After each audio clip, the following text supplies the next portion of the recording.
government public schools. You know what I mean? It's only in the recent last, 100 years. And they've only progressively gotten bigger and more government socialized. And now we've got all these different clashing, like, cultures and views and all this other shenanigans. So maybe the parents are teaching their kid one way, then they go to school, and school teaches Yeah, them a different way. So I feel kind of thinking about it's that is not conducive. it's weird concept. I mean, my son's in public schools. I went Mm, to public schools, and it's it's pretty wild seeing the difference between what public schools used to be and what they are now. It's yeah. almost like now there's they try to not offend anybody. If Hmm. there's pretty much nothing, like everything's really vanilla. So like when I was a Yeah. kid, we would go. It was Christmas time. We'd go out, cut down a Christmas tree. Or it was Halloween. We would wear Halloween costumes and have like little parties like that. Like Yeah. now, like they're not even allowed to talk about Halloween in school. Like they have Pumpkin Day where they wear orange. Yeah. At That's so Christmas, there's dumb. no decorations up or anything like that. They almost Yeah. they promote not having different views and just kind of they want all the Yeah. kids just to be here in the middle. Yeah. And It's called toxic empathy. yeah, Pretending they care about other people's shenanigans so much so it hurts everyone around you. yeah. It's interesting when there's those moments of clashing. I know we were talking about having like different views and things. Like myself, I'm a Christian. I go to church every Sunday, um, and I try to teach my son by those values. And we were kind of discussing earlier this week where it was around Christmas time. My son he loves Jesus. He loves all Mhm. that. He loves the music and he loves the lessons it teaches him. But then there was another kid in his class that my son was he likes talking about it.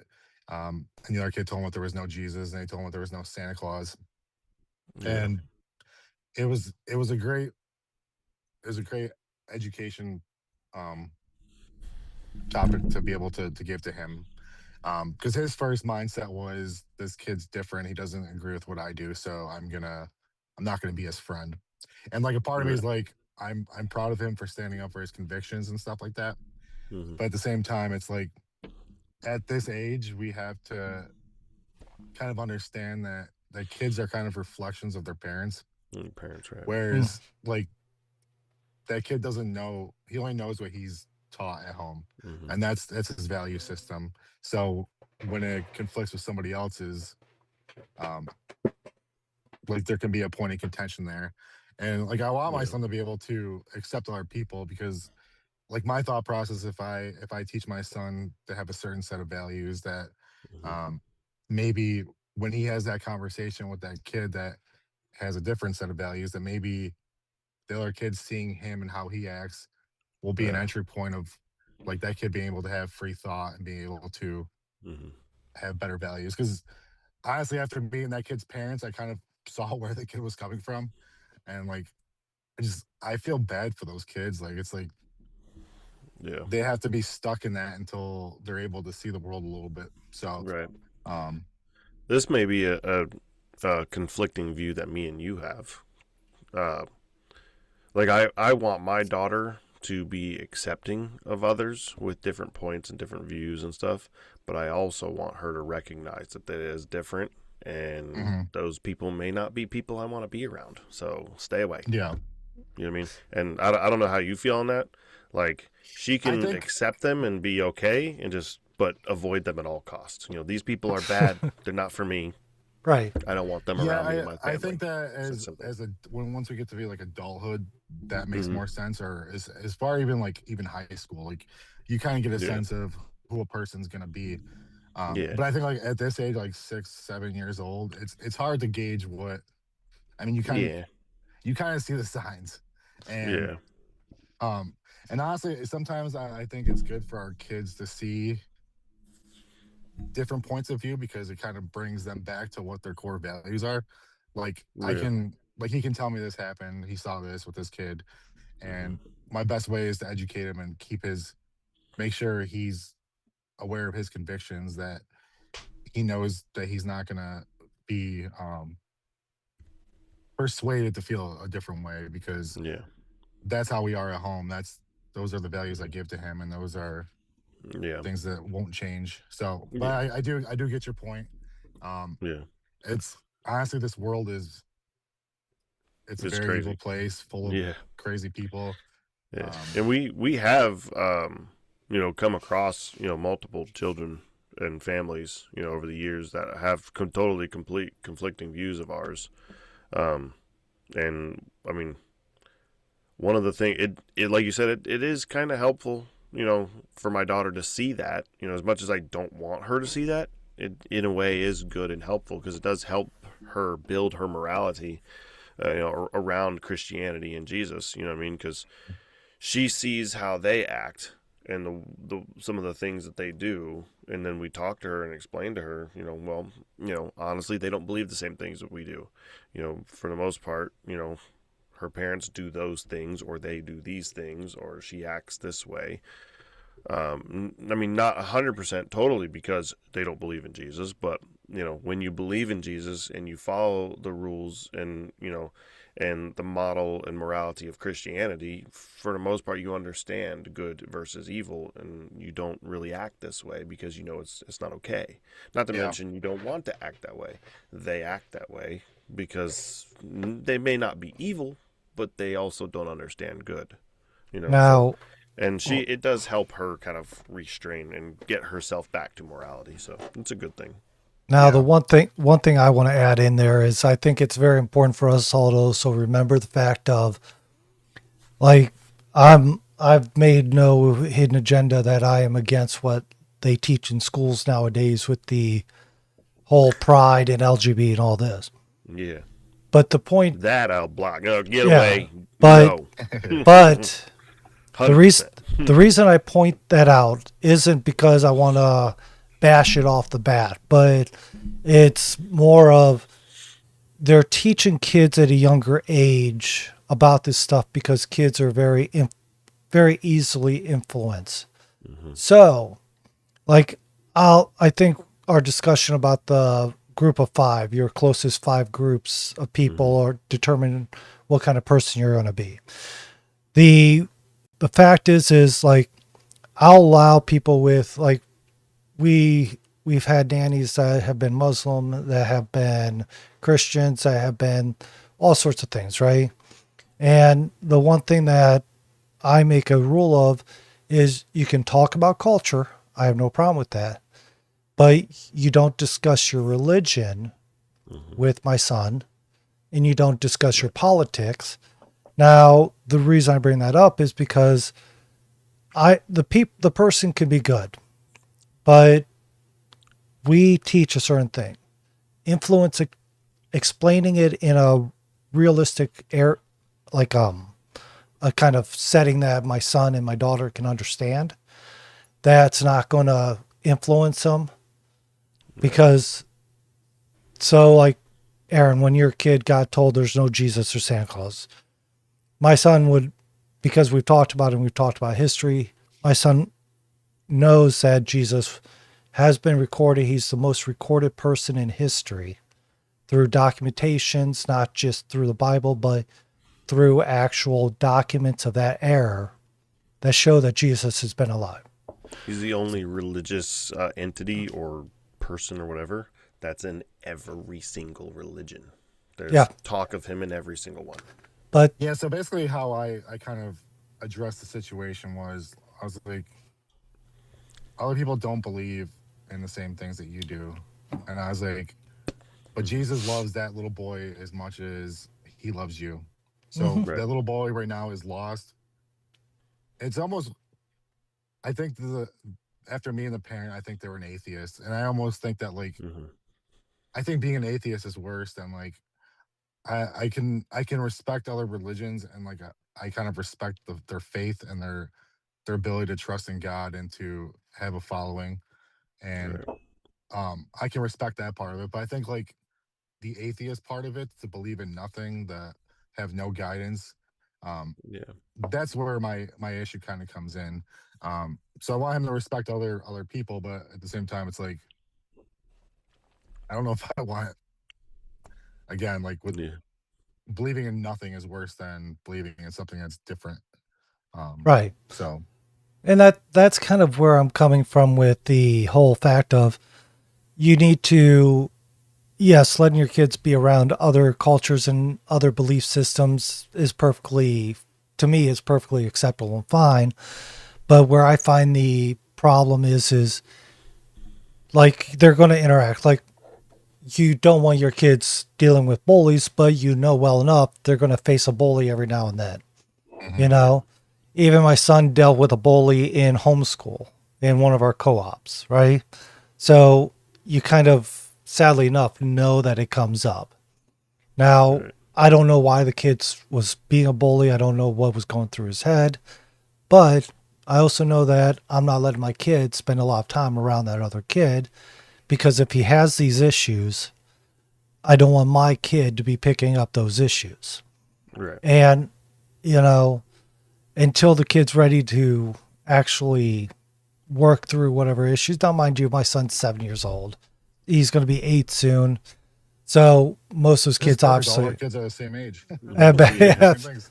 but basically it comes down to is that, yes, having your kids around different beliefs, I think is perfectly fine. Like I talk to people all the time personally that have different beliefs. But the fact is I know I keep the people that have similar beliefs to me closer to me Hmm. because when I need to have my support system, I don't, and I'm feeling weak or I'm feeling like I'm going to be kind of going the wrong way. I don't want somebody guiding me the wrong way. And if you're having, and let's just say if you have an atheist and a blue haired teacher telling you, oh, this is how it should be. You should love these people no matter what.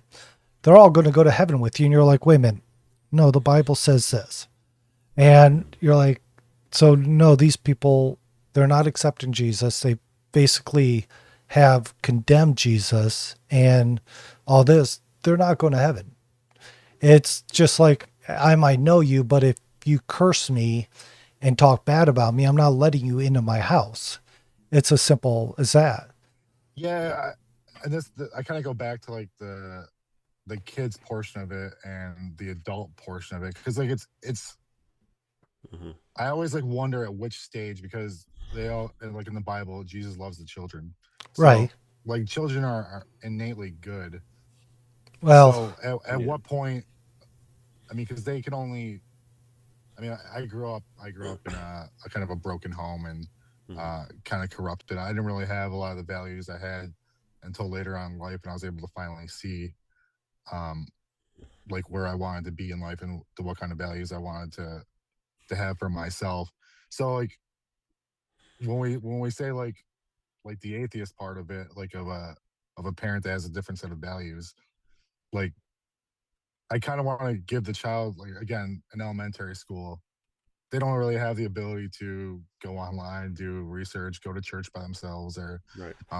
and that's what's kind of good about if you're settled into like a church and like you have like youth ministries and eventually you have like youth groups where kids can bring their friends at like 13, 14, 15 years old and Yeah. then kids can have like a finally see the light that they wouldn't be able to otherwise. And it's almost like that's why I kind of like on my channel I try to instill in the dads like you're the example that your kids are gonna set themselves on. They see dad doing something, that's Hmm. what they want to emulate. So it's like again, like I teach my son his values. I teach him scripture. We read about Jesus, and I can't just read those things to him. I have to actually live them. So like if I'm out in public, I'm always saying God bless you to somebody. I always tell them to have a blessed day. I always Yeah. make sure that those interactions are great so that when he has those type of interactions too. He has a similar mindset. Again, like with the bullying thing, like I think innately, I think kids are good, but like I think when they get a certain level of parenting at home, I think that translates directly into the type of person they are. So like I've always instilled like into my son being good and treating others respectfully, and he's always done that. But like I see other parents and I see how they interact with their kids. They yell at their kids, Hmm. like they belittle them.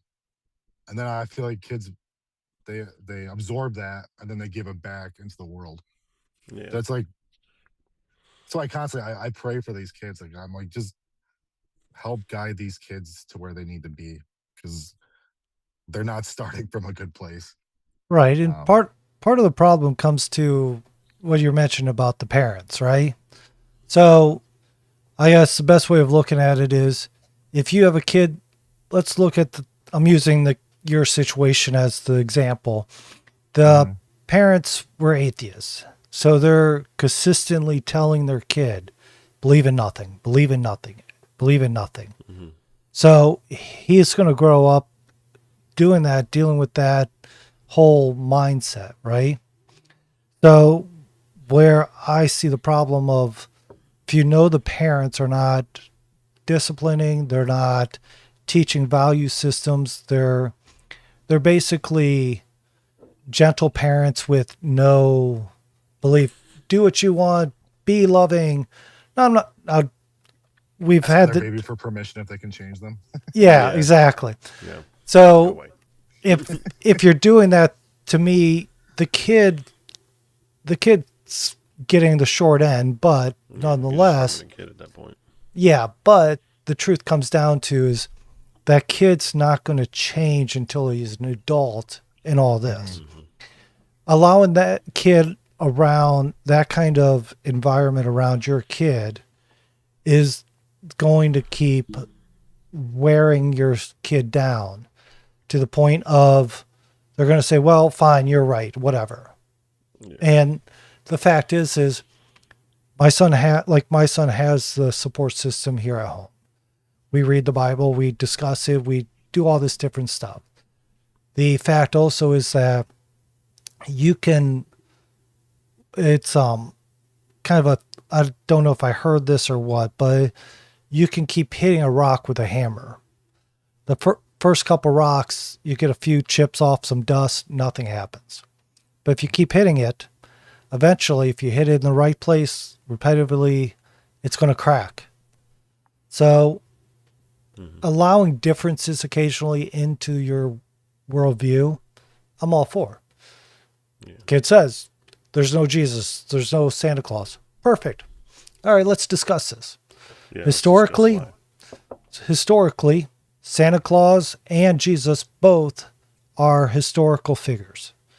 Santa Claus, he was a saint. He was a German or something like that, or Well, Norwegian or whatever it was. Yeah. The history of Santa Claus is a little skewed, but yeah. Yeah, but it's actually a combination of three people, and the Santa Claus that we know of today was actually a marketing thing done by Coca-Cola in the early or late Yeah. early 1900s, late 1800s. The red suit became Coca-Cola. Yeah, because Yeah, ultimately honestly, speaking, the suit was like brown and Green, Santa and Claus is a combination of three different people. One was yeah. one was a thief, one was a chimney sweep, or no, the thief and chimney sweep are the same person because he used to use his sweep. chimney sweeping to break into people's houses. The other person was a saint that would help The children. and then the other person, and well, he wasn't a saint until later on. He was a local German man, and every Christmas he would spend all of his earnings or money and buy gifts and trinkets and stuff and give it to all the local kids. And then there was a third one. I don't remember what it is, but yeah. See, I've heard about Yeah, the German and the saint. Mm-hmm.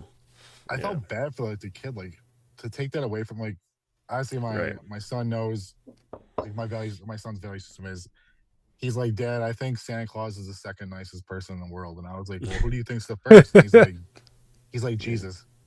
So Yeah. like his priority list is Jesus first, and then but then there's sometimes certain sectors of Christianity are against like The Santa Claus. Santa Claus because it's Mhm. uh Yeah, because it's idolizing a figurehead, or a like figurehead kind of like the outside pagan of belief. right. Yeah.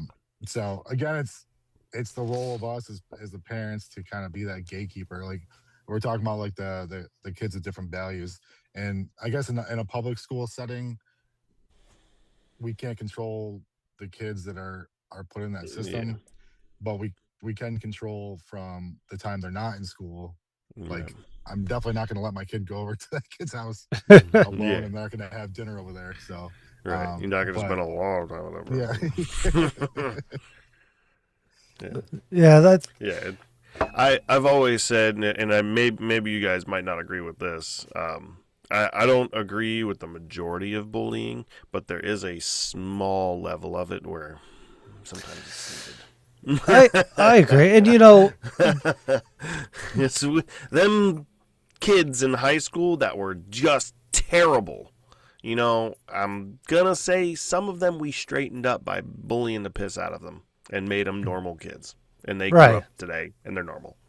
right. you mean like Otherwise, they bullying? would have been LGBT fags with Right. you know, kissing boys and doing crack on the streets. So, or maybe have AIDS. So let's be honest.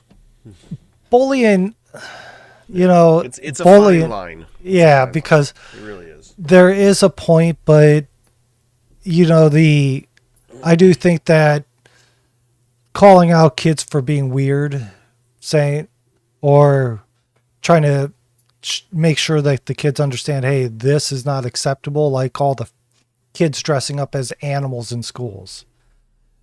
That, when I was growing up, you would have gotten beaten up. You would have gotten made fun of just endlessly. Right. But now everyone's like, oh, well, it's fine. And I guess now some schools, kids are starting to be so tired of it. And it's because it's gotten so out of hand because no one fixed it from the beginning. Yeah. That, I guess, let's look at that. That is a perfect example of accepting differences with no limits. So having differences, okay, you want to think you're a cat? All right. Here's the psychologist's number. Go talk with them, et cetera, et cetera. You have a difference. You need to figure out why you believe you're an animal when DNA, genetics, everything shows what you. A little bit of extra bullying also did. It also made these 25 students go, maybe I shouldn't act like that one guy. Right. And maybe I won't get beat up. So in a way, like I said, I'm not promoting for bullying. I don't Of course not. I don't think bullying is okay. But I do believe there is a level of community when the community says, that person over there, that witch, that's not okay. Right. You're not going to practice magic on our children and be all weird. I'm sorry. Like, it's not allowed. So you do it, we're going to do bad things to you. That's it, And that sort of, I guess, community style-esque connection, it does happen in the form of bullying for children. I just think it's our duty as adults to guide and teach our children how to bully. You don't just go pick on random kids because he's a big fucking nose. You know what I mean? Right. But if he's doing bad things and stuff and being a bad person, or if he's, a homosexual and publicly displaying it, maybe you shouldn't go pick on him and call him thick, but what you should do is just don't hang out with him. And when he comes near you or whatever, just be like, no, I'm okay. Thank you. Get away from me, please. And that's it, Yeah, I mean, I think it's like the things that kids can't control. I think that's like when that's where the line is kind of drawn. Like, right. It's up to the parents to guide in that situation. And he can't help with deformity. He can't help like having a right. issue or like right. A certain like physical characteristic. Like that kind of stuff is like you're not. I had a big wiener in high school, and I just couldn't help it. All the girls, I'm just oh, jeez. Kidding. Sorry, it's really small. Hey, but the fact, I mean, it is accepting diversity, accepting different ideas is perfectly fine. But like, I'll be honest with you, if I didn't accept diversity in the sense of accepting, hey, you have a different belief, you have a different upbringing, this and that, my kids would never have been born because like my wife, born and raised in China, has where China being Christian is illegal, and like she never really grew up with that whole thing. So the balance comes down to is knowing where to say, like you said, if you have somebody that believes they're a gray, high witch, whatever, you kids need to learn those are the unacceptable type of things to be around. But, if somebody believes in a different religion, say we'll use either Muslims or Sikhs or whatever, and they want to have a discussion with you about it, as long as it's held at a discussion and not an argument, then that's acceptable, because we need to teach our kids discussing the topics is not a bad thing. Right. Yeah, I kind of want to touch on that real adults. quick. I actually have a coworker that's Muslim, and like we've built like a friendship over the years, and honestly, it's almost like our society promotes not talking and discussing these Right. things, and that's Right. almost become more problematic. It's almost like taboo to talk about it. Which But is like I weird was, because we're the freedom country, right? yeah, and like I was sitting and talking to him, and we both have our firm beliefs and like our faith, but like to just ask questions like how do you think about this? How do you feel about this? And then like in response, he would ask me the same thing, and we would kind of go. It was very respectful and just very like I was generally curious about like stuff like that. And it's Yeah. like I asked him about Jesus, and like, and if you ask a Muslim about it, they believe in Jesus more than they believe like than Judaism does. Yeah. Like they actually believe in him. Like the final reckoning is they still have Jesus coming back. They just don't believe he died. Right. So like being able to have those conversations without like needing a war was it's kind of amazing, and kind of taught me something. And that's an example of like I even think about like the military. Like you get a bunch of guys that have no choice in the fact that they're going to be around each other, and they come in with different viewpoints and different conflicting ideas, and sometimes that having to be close and build bonds together kind of makes you learn new things that you wouldn't have learned on your own. I mean, because I think naturally we kind of just gravitate towards the things that keep us comfortable, and um, again with the public schools, like would I like him not to be around certain things? Yes, but Right. I think as parents, if we're willing to be engaged in our kids and what they do and their interests and what they see, and kind of be that guiding light for them, and be somebody they can trust to come talk to, and when those kind of situations arise, we can kind of talk them through it and kind of be like, well, this is where it's different, this is where you're the same, this is what you should stay away from. If you hear this, that's when you need to kind of disengage from it. um so again, it's like I see so many disengaged parents, and I think that's why so many kids end up becoming what they are. And I mean, I think that's why we're on this right now, is like we're trying to show dads that like, hey, if you don't participate, if you don't act in your kids' Right. lives, this is they can go in their own direction, and sometimes that's not a good place that they're going to end up. Yeah. It's funny. I actually was just having a discussion with my wife, sort of about that. Sort of on accident, not directly, is more so indirectly. So, me and my wife, we don't really go to church. We're very Christian, but I've never really believed in going to church, giving my money to some dude so he can go buy a Mercedes. Like as far as I'm concerned, no. My church is at home with me and my family, and that's how it's always been. We do go to like a little chapel that her school puts on every Friday. Didn't go today because they're having stuff going on, so they didn't really have chapel. But normally we go on Fridays, and it's just chapel. You know what I mean? They do it for the students every Friday, but they allow the parents to come and sit in. And I've always been like, all right, why wouldn't I? Why would I say no? You know what I mean? It's a church without having to deal with all the politics of going to church. And some of our friends from school have invited us to go to their church, and we've kind of thought about it a couple times, and my wife was like, well, her friend actually invited her and us to go to church. My wife was like, well, I mean, if you don't have to go if you don't want to. You just me and my daughter can go, or me and I'm not gonna say her name, but me and so and so can go. And I was like, that's weird. Why wouldn't I go? You don't really like in my mind. You don't go to church unless if you don't have a family, then obviously. But if you're a family, the family goes to church, right? That's Right. just how it goes. Every once in a while, sometimes the dad or the mom, if they can't go, they don't go, right? That happens. Obviously, things, life happens.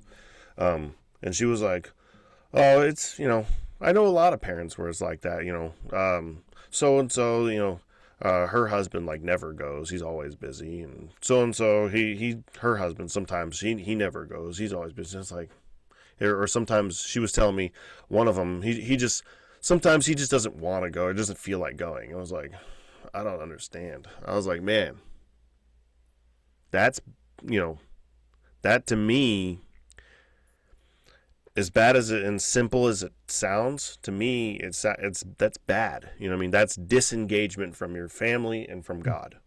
Mm-hmm. You know what I mean?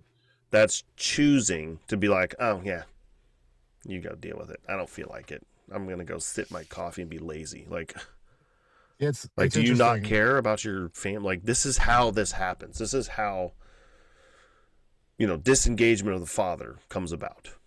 You know what I mean? The father. Women aren't going to follow a man that's just like, whatever, I don't want to go. You know what I mean? If you want your wife, to follow you, then you need, in a weird way, you need to lead her. Say, Right. we're going to church. Let's go. Sorry. Yeah, I think one of the interesting things too is like I started going to one church a while ago. So I was raised Catholic. Well, Mm-hmm. I was baptized Catholic, but me going to church wasn't really something that happened because, again, my parents didn't take me, so can't go if they're not taking me. Yeah. But Right. now I go to a non-denominational church, and I went to one church, and it kind of brought me to my faith and kind of led me, and I got baptized, and like I saw the church progress into something I didn't really like that it was turning into. Like it was Mm-hmm. kind of like almost a commercial of what Christianity is. Like it was constant, just like Yeah. every every uh every Sunday was the same message. It was always like Jesus loves you, accept Jesus. It's like no, at Yeah. some point it's gotta be challenged, but their goal wasn't to challenge us, I guess Christians. Their goal was to get more people in and finance the lifestyle they wanted. Right. And that kind of took me away from the church because when I first started Yeah. going, they had like a life center where they helped out the community. That they would list like Mm-hmm. where all the funds were going for like towards the community, and they stopped Yeah. doing that. I'm like, I can't do this anymore. And I went to Yeah. a new I like church. I am completely aware that in order for that church to operate, they are going to have to somewhat control it as a business and make a profit and make money, so on and so forth. I get it. Most of them they're all nonprofits, but Yeah, even nonprofits, whether we like it or not, nonprofit's just a label that they use to not pay taxes, which is fine. It's a church, right? But they actually do need to turn a profit to fund certain things, right? And I'm 100% aware, but the majority of them are like that. You know yeah. what I There's mean? some churches that take it to a different level of like Right. You got people the like certain Joel lifestyle. Olstein and stuff that are like flying in jets, and they got a huge mansion and all this stuff. Like, I'm sorry. Like, and that's a lot of churches. That's Mhm. even some of these local ones here. Some of these local ones use it to just, like the head of the church is like rolling deep. Billionaire. You know what I mean? That's not okay. That's not all right. If you And I want to think roll deep, that's start a business. You know what I mean? yeah. But Church is that's for part of like community. us, like as Christians, like we need to be able to identify when like that's happening. Like it's our Mm-hmm. job to challenge the authority or the messenger, and Yeah. it's okay to like, and that's a good lesson to teach our kids too. Is like Yeah. don't just blindly follow something because they say Right. like that's Because it like seems good. Yeah. yeah. So Because whether we like it or not, you watch, what was pornography, right? A Sears catalog. Yeah, right. When we But were I growing mean, up, yeah. pornography seems great. It really spikes that interest. It turns you on, makes you feel good. You want to get into it more. And then there's the whole like passport bros. Pornography floods you with the idea of that's a good thing. So I want to follow that. Mhm. Maybe go do that. So it's. I mean, for all of time.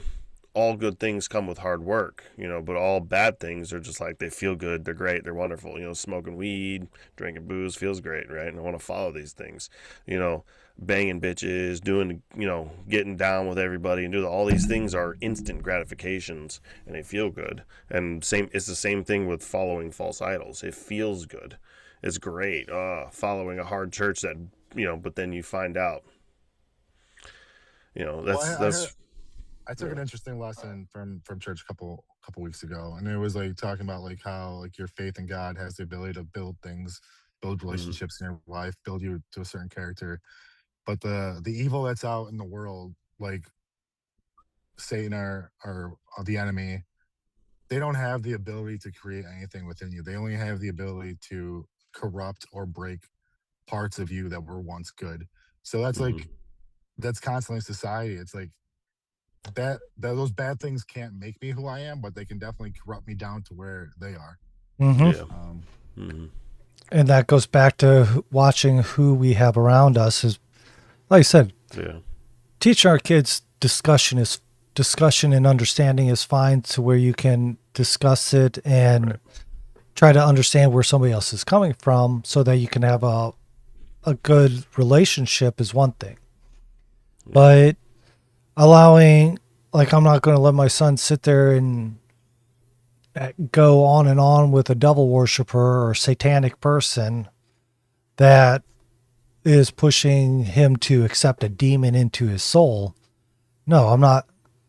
he only comes if As you invite him.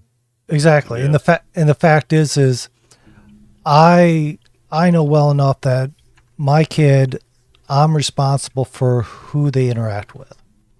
So now in public schools, you don't have that whole grasp on, you can't control. Even in private schools, you can't control who your kid's around during that time. You can tell your kids, hey, if these people act this way, if these people are this way, avoid these people because they're going to bring you down. They're going to make you, you can try to teach your kid that.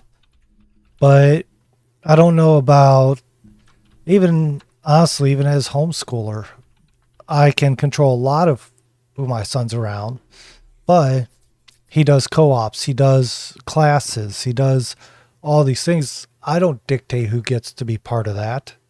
So I just have to hope that the people that are in there have similar values or close enough values to not have to worry overly about it. That makes sense. Yeah. So what that I kind of think about too is like again with us being the gatekeepers, like I kind of think about it as like my mind like the military part of it. Like every year, like we go to basic training, they teach us a basic set of skills. Every year we go to the range, we practice those set of skills because the goal is by doing those drills over and over and over again that if we're ever put in a situation where we're actually taking live fire or doing something like that, it's instinctual that we're going to be like, I know exactly what to do. And I think kind of like one of the positives of being not, I would say not being like have them totally engulfed in that, but like just having awareness of it and like um that when he gets those situations where there's going to be people like that, there isn't even like that bit of curiosity of like what the other side might be like because I've already showed him what it can lead to, where it can be bad, and I given him the context clues of if you hear these certain words, then you get away. If you see this certain activity, you get away. Um, and again, that's what I try to do because I mean, again, as a young person, I was corrupted by a lot of outside forces. I was abused and stuff like that, and um, I kind of point to certain points of adversity where I wish I would have had that guidance at that time to be able to be like, no. Hmm. But Right. um, so it's a slippery slope because like you want to completely guard your kids from anything that's bad, Right. but Yeah. unfortunately, this world is full of it everywhere. I mean, like, You have Mm-hmm. to give them that. You have to let them learn a little bit.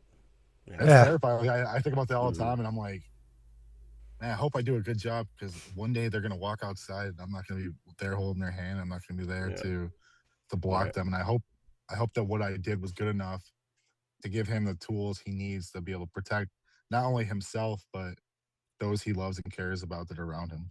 Right. Right. Yeah. I mean, Yeah. it's Same. yeah, it's a hard thing to think about because, like, for us, we all have young kids, so Hmm.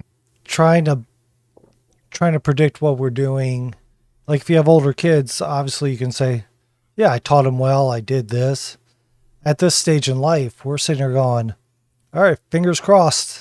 Let's hope that it doesn't go off the rails." And I think a big part comes down to is we have to trust ourselves as well because we keep talking about what we have to do, but like we just said, we worry about are we going to do the right thing, and we have to trust that we're doing our best. We're working to be better so that we can give our kids better lives. I mean, these conversations alone help. I've said this several times. Having these type of conversations with other dads, with you guys, helped me become a better person because I think a lot more about what I'm doing. I'm not just going through the motions. I'm not just so tired that I'm doom scrolling on my phone. You know what I mean? And all these things. The the big thing comes down to is I trust even when my wife disagrees with what I'm doing or argues with what I'm trying to do because she doesn't understand the dangers out there. She grew up in a different kind of society. So she also doesn't pay attention to the crazy things that I do.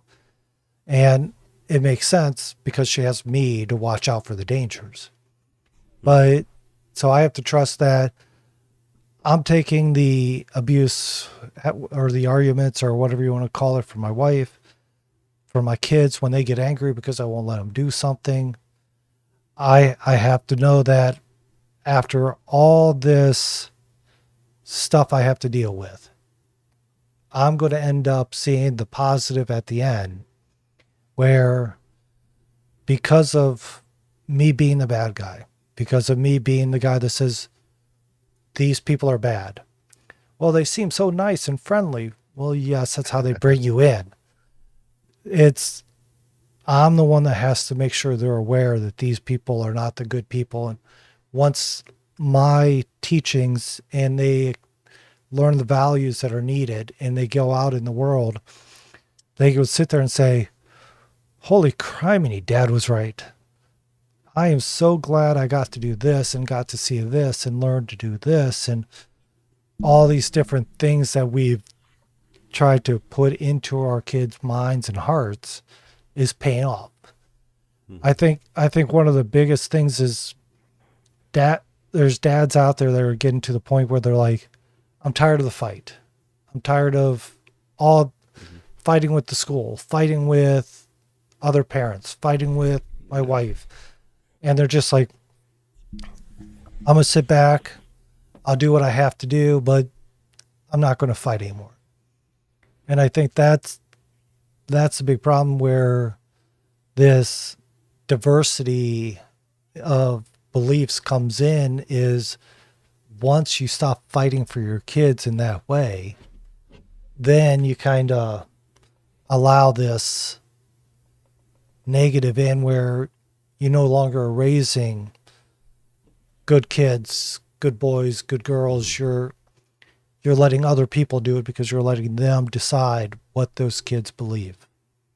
It's kind of wild to me that like people have that mindset of like I'm tired of doing this. I'm Hmm. tired of it. Like I think about the totality of like childhood. Like it's such like a short period of time. Like I feel like my son was born yesterday. Now he's almost 8 years old.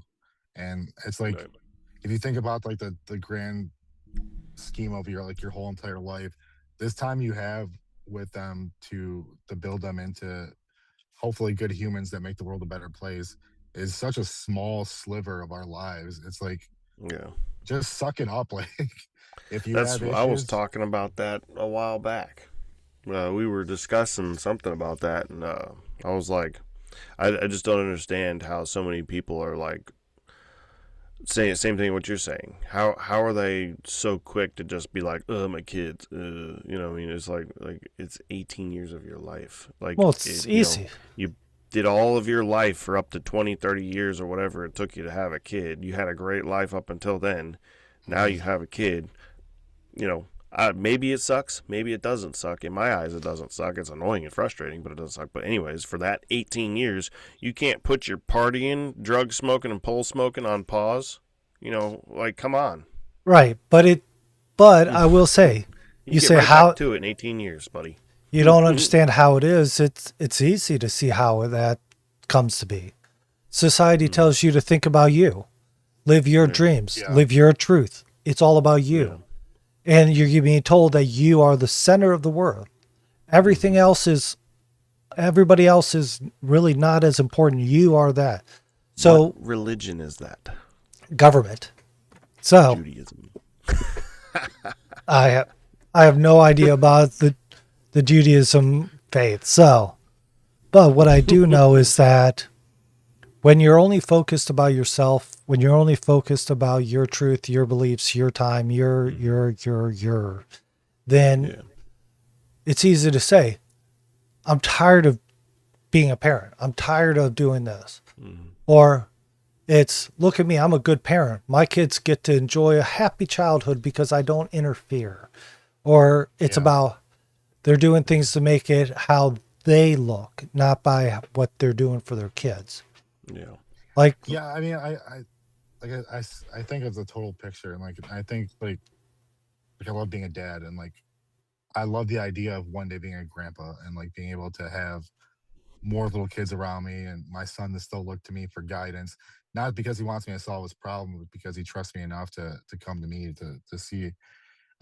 But I mean, seeing the way you teach your kids to actually see the reward of them actually implementing the things that you teach them, like that moment I was talking about with the kid and him telling the kid telling him that Jesus wasn't real, to see my son get so upset about it, to be able to tell me that he was angry, to go to his teacher, tell him that he was angry and that he wasn't going to be friends with that kid anymore. Like, that's the beautiful part about doing this whole journey, is that like you teach your kids right, and then when the situation finally arises, you see them step up and actually produce Yeah. the wisdom that you've given them, and Right. they use it to You solve see the the fruits problem. of your labor. right. Yeah. Oh, I agree. And that's, I think the big thing is to be a good parent, be a good dad, you need to focus on the bigger picture, not just the here and now, this and that. It's like Mr. Pancake says, it's frustrating, but it's still rewarding as can be. I have no idea. I wouldn't change a thing now, even with all the pains and ups and downs and what so have you, you know? I mean, it's one of those things that beliefs are like, we all have, even the three of us obviously have different backgrounds, different beliefs in a way. I'm sure if we discussed even Christianity, we would all have different viewpoints on certain topics. There's no question about that. There's no way we could go through the entire Bible without having a different thought on something. Yeah, But whenever we meet Jesus, we can ask who was right. there you go. But it comes down to is, I think we have similar values in the sense, and similar goals, that we want our kids to see better things in life. We want them to be stronger kids and live and be happier. So I think a big part of it comes down to is bringing our values and make sure that, like you said, your son, he said he was not going to be friends with that kid anymore because he's not a good kid, or I'm paraphrasing it. Yeah.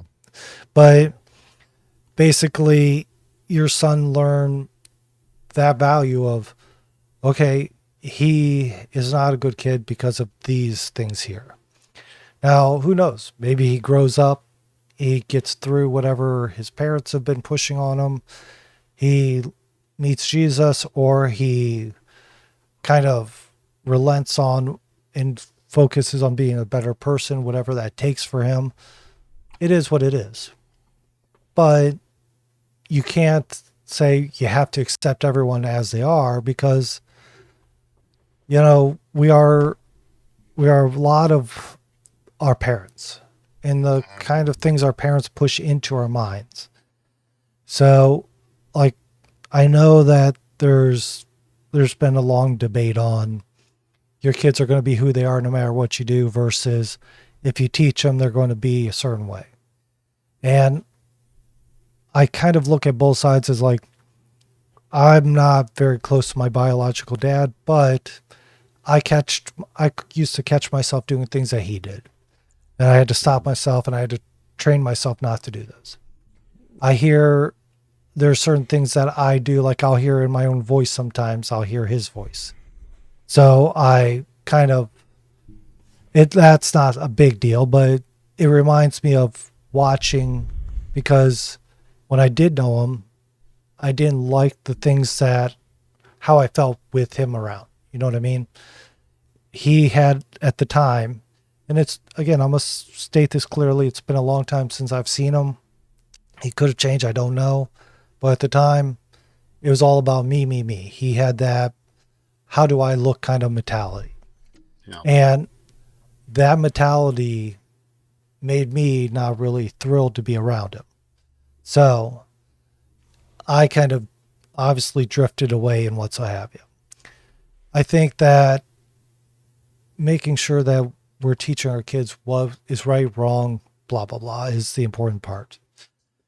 I think that we need to build our family strong and remind other guys that it's not about us. It's, if you want to be selfish and think about it selfishly, the better you do, the better your kid comes out looking, the more you make your kid a better person to where they have a better life, people will look at you in a better light if that's what you want to do. But in my personal perspective, I tell my son all the time, and I tell my daughter, I want you to be better than me. My son reads better. He's 7 years old, and he reads better than I do at times, especially when I'm tired, you know?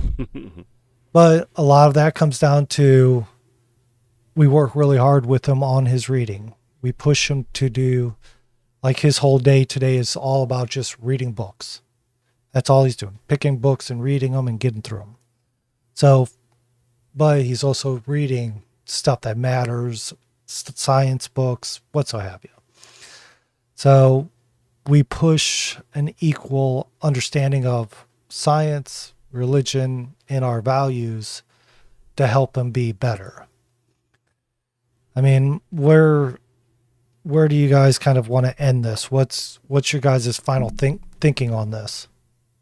Um, I guess from my standpoint, I would emphasize, so being a single dad, um, I grew up with a lot of adversities, a lot of traumas that happened in my life. I lost my mom at a young age. I was 21 when my mom died, and the greatest thing I learned from losing those people, like my grandparents and my mom, is that I had a certain level of regret when she passed away, and that kind of ate at me for a long time. And I think about being a dad, and I think about being what I would have needed at that age, and then the journey is hard, especially if you're a single dad. It's hard because you only have half the time to implement what other dads can do in full time. So you need to make the time that you have very. You need to put the hard work in, because it's very hard in the beginning, but it gets easier as you go, because you don't have to keep telling them over and over and over again, because they already know, because of the hard work you put on earlier. It's just, you don't want to look back at your life as a father and have regret. You don't want to be like, I wish I would have done this. I wish I would have done that.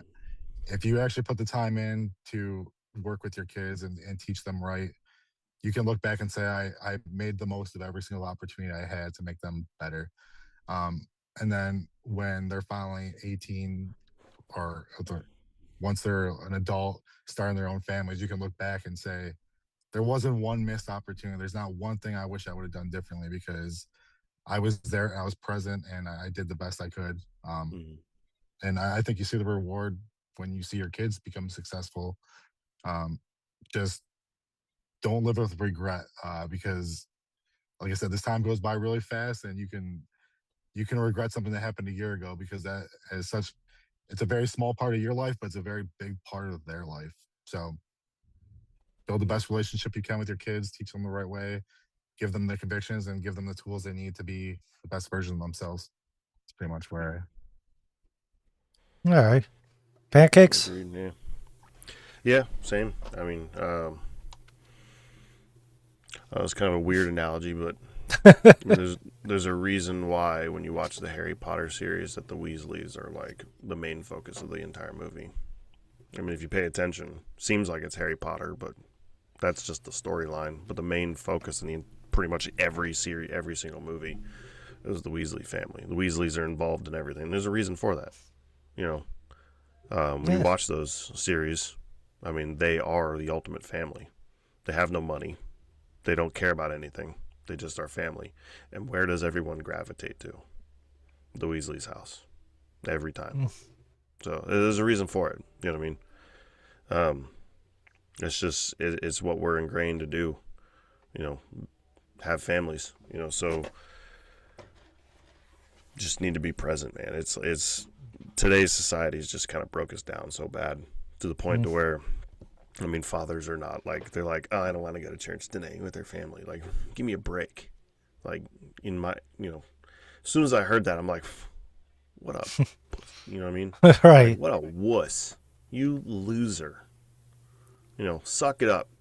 Go to church with your family. Yeah, so I don't know. That's my 2 cents. It sounds good. So let's do this. First off, Aaron, where do people find you if they want to either watch your videos, reach out to you, or what so have you? So you can follow me on X, Instagram, or YouTube. Boy Dad Life, all one word, 612. On my YouTube channel, I've been diving more into tips and strategies for single dads, for dads in general. I still have my dad jokes of the day, but I'm trying to have more of a meaningful impact and making real connections and helping at least one dad. So that's where you guys can find me. Sounds perfect. Pancakes? Yeah, the normal, pancakeswithyourdad.com. You can send messages through there. There's also, you know, X, Instagram, Facebook, True Social, and LinkedIn as well. You can send messages to all of them. The lines are wide open. I'm always happy to answer anything. There is the nonprofit still there. I just have had no time to rebuild the website. Working on it. It's halfway rebuilt.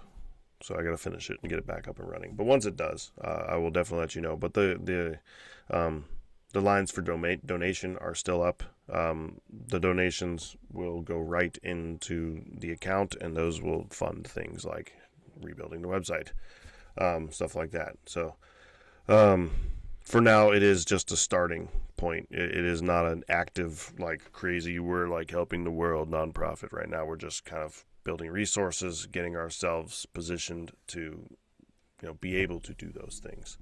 But you can go, you can Google it, American Liberty Foundation. The website is american-liberty-foundation.org once it's up.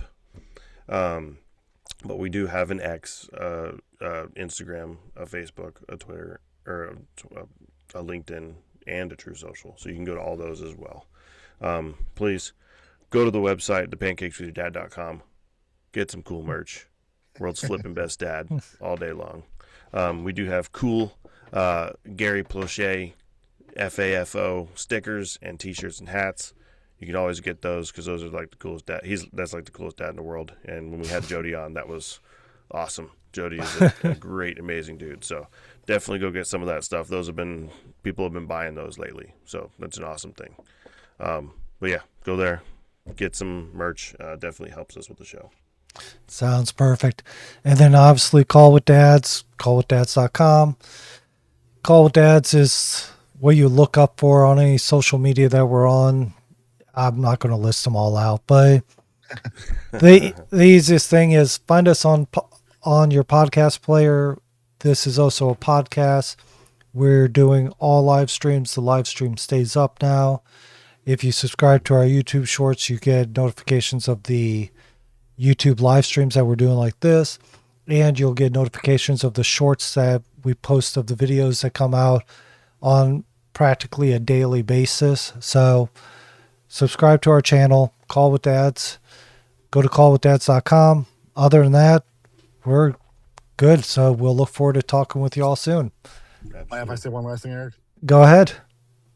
If you guys are watching this, you're doing a good job. You're making a bigger impact than you know. Your willingness to seek out help to be a better version of yourself is going to pay dividends. It's going to make your kids better, and ultimately it's going to make their kids better. So you're building a tree. Be proud of yourself. Keep working hard at this. Absolutely. With that, perfect ending. Thank you.